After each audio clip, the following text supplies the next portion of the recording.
Assalamualaikum warahmatullahi wabarakatuh. Bersama Ustazah Sri di sini dan alhamdulillah hari ini tiba pelajaran matematika.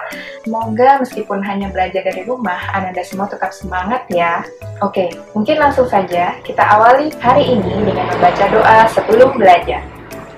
Bismillahirrahmanirrahim.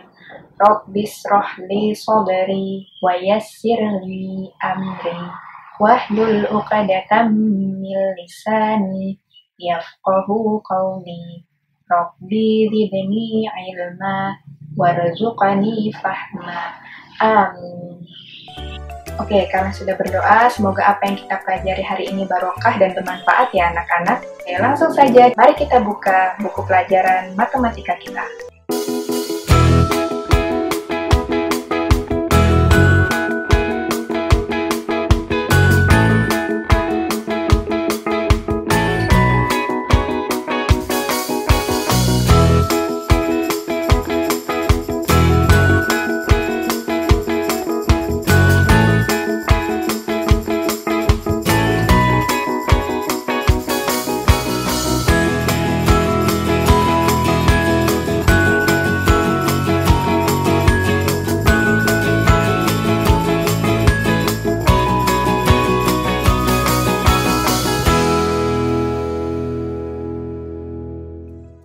Penggunaan operasi bilangan bulat dalam masalah sehari-hari.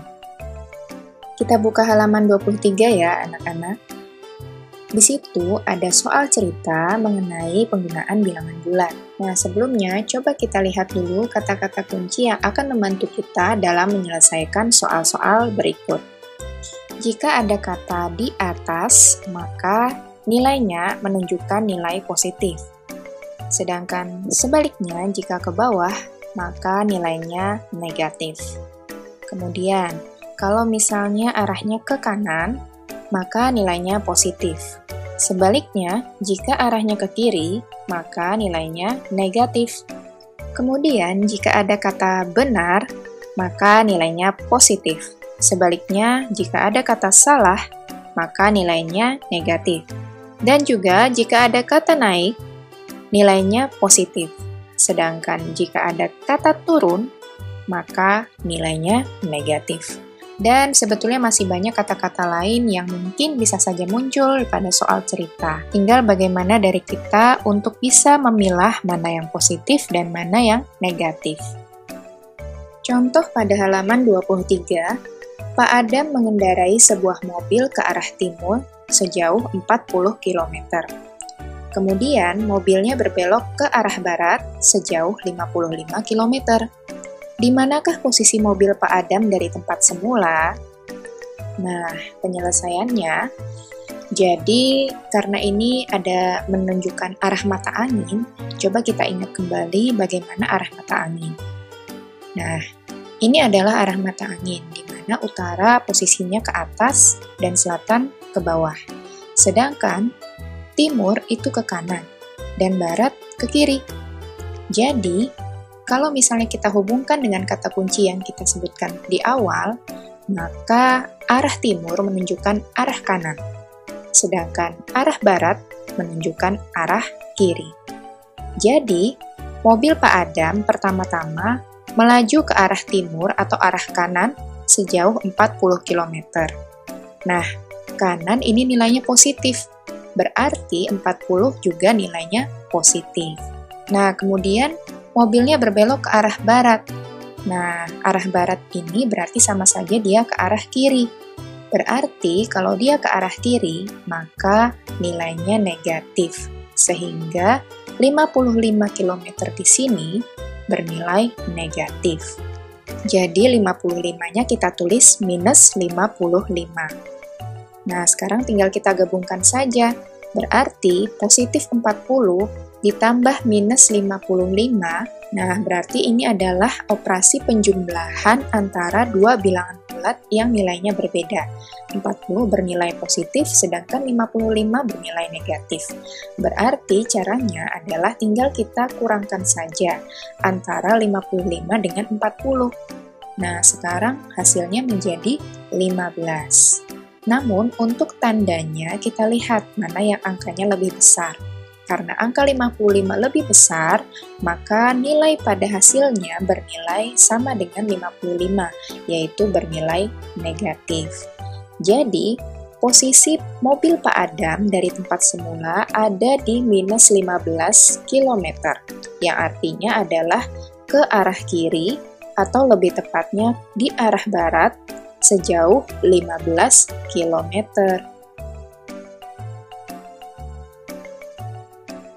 Oke, sekarang kita lanjutkan ke contoh berikutnya. Dalam suatu tes, penilaian didasarkan bahwa jawaban benar diberikan nilai 2, jawaban salah diberikan nilai minus 1, dan untuk soal yang tidak dijawab diberikan nilai 0. Dari 30 soal, seorang siswa menjawab 25 soal, dan 19 diantaranya dijawab dengan benar. Berapakah nilai yang diperoleh siswa tersebut? Nah, penyelesaiannya, kita coba lihat berapa soal yang dijawab oleh anak tersebut. Nah, dia menjawab 25 soal. Berarti, kalau ada 25 soal yang dia jawab, maka sisa soal yang dia tidak jawab ada berapa anak-anak? Ya, tinggal kita kurangkan saja. Jumlah soal seluruhnya 30. Sedangkan dia hanya menjawab 25 soal. Berarti 30 dikurang 25. Hasilnya 5. Nah, berarti ada 5 soal yang tidak dia jawab. Nah, setelah itu baru kita hitung setiap poin-poin yang dia peroleh. Mulai dari jawaban yang benar. Tadi dia menjawab 19 soal yang jawabannya benar. Berarti banyak soalnya ini kita kalikan dengan nilainya.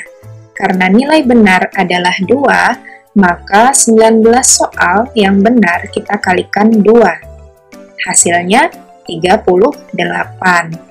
Nah, berarti skor benarnya anak tersebut adalah 38. Nah, selanjutnya kita hitung skor jawaban yang salah. Nah, katanya dia hanya menjawab 25 soal dan 19 diantaranya benar. Berarti kan ada yang salah tuh. Nah, kita hitung aja berapa soal yang dia jawab salah. Caranya, banyak soal yang dia jawab tadi 25, dikurang 19 soal yang dia jawab benar. Berarti 25 kurang 19 hasilnya adalah 6. Nah, berarti ada 6 soal yang dia jawab dengan salah. Nah, sekarang tinggal kita hitung berapa poin salahnya. Tadi kalau salah diberikan nilai minus 1, berarti 6 soal yang salah ini kita kalikan dengan minus 1. Nah, kemarin sudah belajar ya perkalian dengan bilangan bulat negatif. 6 nilainya positif, dikali minus 1 yang nilainya negatif. Berarti perkaliannya pasti menghasilkan nilai yang negatif. Jadi 6 dikali minus 1 hasilnya adalah minus 6. Oke, selanjutnya tinggal kita hitung poin dari soal yang dia tidak jawab. Nah, tadi kita sudah hitung bahwa soal yang dia tidak jawab ada 5 soal. Nah, karena soal yang tidak dijawab ini poinnya 0, maka 5 dikalikan 0 hasilnya pun 0. Ingat ya, berapapun bilangan ketika dikalikan dengan 0, maka hasilnya selalu 0. Nah, terakhir sekarang tinggal kita hitung berapa poin total keseluruhan dari jawaban benar, salah, dan tidak dijawab. Berarti yang pertama tadi 38 yang nilainya positif ditambah dengan minus 6, kemudian ditambah juga dengan 0. Nah, berarti ada 2 penjumlahan ya. Mulai dari depan dulu. 38 ditambah dengan minus 6. Nah, ini adalah penjumlahan 2 bilangan bulat yang berbeda tanda. Maka kita kurangkan saja antara 38 dikurang dengan 6. Hasilnya adalah 32. Namun nilainya ikut yang mana? Nah, kita lihat angkanya yang lebih besar pastinya 38 dan nilainya positif. Berarti hasilnya pun juga positif. Jadi 32 nilainya positif. Kemudian ditambah dengan 0. 32 tambah 0, ya 32, tetap ya. Jadi, skor total dari siswa tersebut atau poin total keseluruhan adalah 32. Nah, jadi begitu ya. Mudah kan anak-anak? Oke, selanjutnya contoh terakhir. Seekor burung terbang pada ketinggian 15 meter di atas permukaan laut, sedangkan seekor ikan berenang di kedalaman 6 meter di bawah permukaan laut. Berapa meter jarak antara kedua binatang tersebut? Nah, ini berarti ada di dua tempat berbeda ya anak-anak. Coba Ustazah akan memberikan gambaran bagaimana posisi dari burung dan ikan tersebut. Nah, burung letaknya ada di atas permukaan laut. Misalkan garis ini sebagai permukaan laut, berarti burung ada di atasnya. Dan ketinggian dari permukaan laut adalah 15 meter. Sedangkan ikan berenang di kedalaman 6 meter di bawah permukaan laut. Berarti dia ada di bawah garis dengan kedalaman 6 meter. Nah, berarti ini perbedaannya berapa anak-anak? Coba kita lihat saja. Tinggal kita ukur dari permukaannya. Nah, jadi jarak antara burung dengan ikan yang sedang berenang itu tinggal kita jumlahkan saja antara tinggi dari permukaan dan kedalamannya. Jadi 15 yang di atas ditambah dengan 6 yang di bawah, maka hasilnya adalah 21.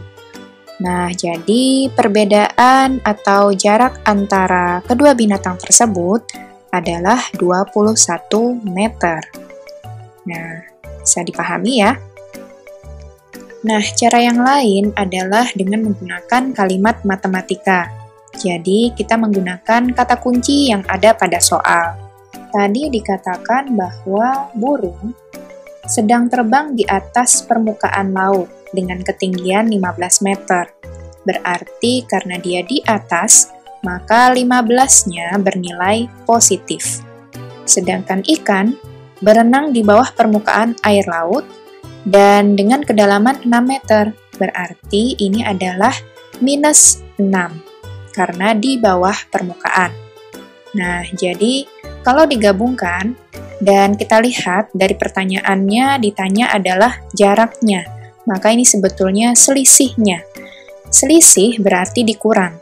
Maka 15 yang positif dikurang dengan minus 6, sehingga menjadi pengurangan antara bilangan bulat.